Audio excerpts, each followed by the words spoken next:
सम्पूर्णमा नमस्कार। आज हामी यहाँ च्याउ उमार्नको लागि यहाँ विधि अपनाउँदैछौँ। सबैभन्दा पहिला हामीले यो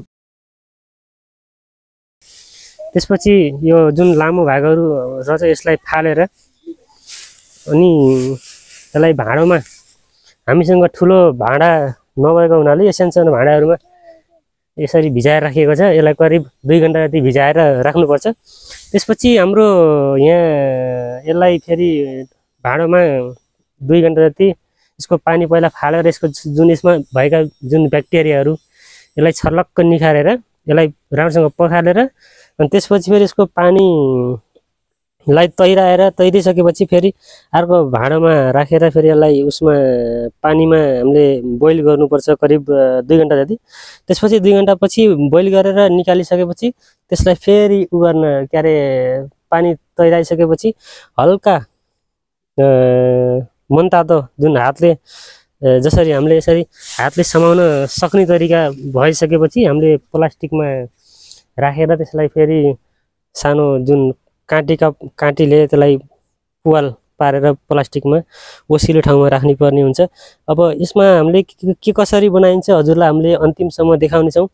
हामीले अहिले छोटकरीमा बताएको छौँ। हामीले कसरी के गर्दा राम्रो हुन्छ भन्ने कुरा हामीले भिडियोको अन्तिमसम्म देखाउने प्रयास गर्नेछौँ। हेर्दै जानु होला। ल कस्तो भयो? दामी आयो जस्तो हो। हामीले यहाँ करिब 2 घण्टा जति यसलाई भिजाइसक्यौँ। अब यसलाई चाहिँ हामीले अब फेरि पानी तारेर यसमा जुन भएको यो फोहोरो पानी चाहिँ फाल्नुपर्ने हुन्छ। त्यसको लागि हामीले यहाँ अर्को भाँडो लिएर आएका छौँ। यसलाई यसमा पानी तैराएर फाल्नुपर्ने हुन्छ।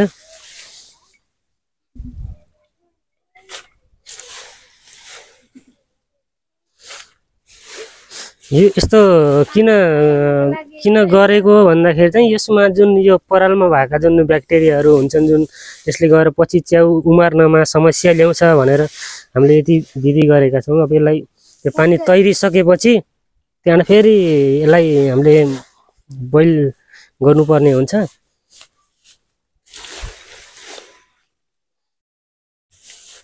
हामीसँग यहाँ ठुला भाँडाहरूको समस्याले गर्दाखेरि अलि यहाँ अलि समस्या आइरहेको छ। हाम्रो यो पहिलो पटक हामीले यो विधि गर्न लागेको कस्तो हुन्छ अब कस्तो नतिजा आउँछ भन्ने आशावादीमा छौँ।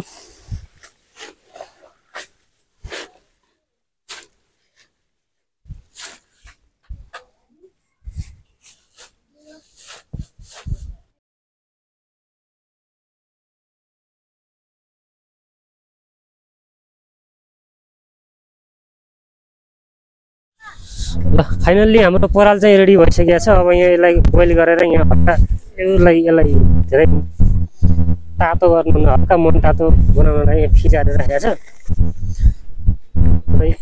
हल्का यसरी गरेपछि यसको तातोपन अलिक कम गर्नुपर्ने हुन्छ। यो पानी पनि तैरिनु पर्ने भएकाले फेरि हामीले यहाँ टाटमा यसलाई बिछाएको छ।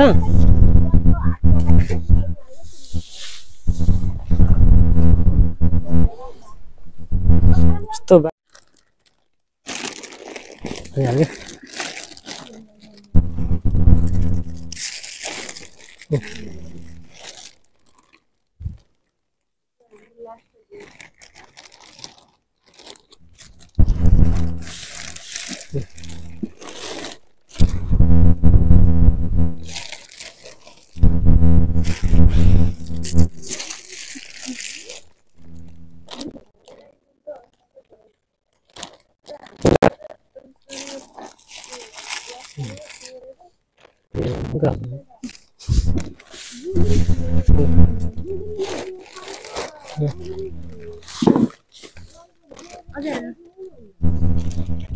भयो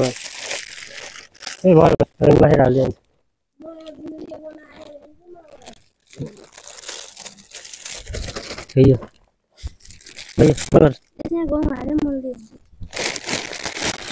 साँच्चैको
हाम्रा चावडा पोका मात्रै छ नि। यो चावडा पोका हाम्रो रेडी भइसक्यो।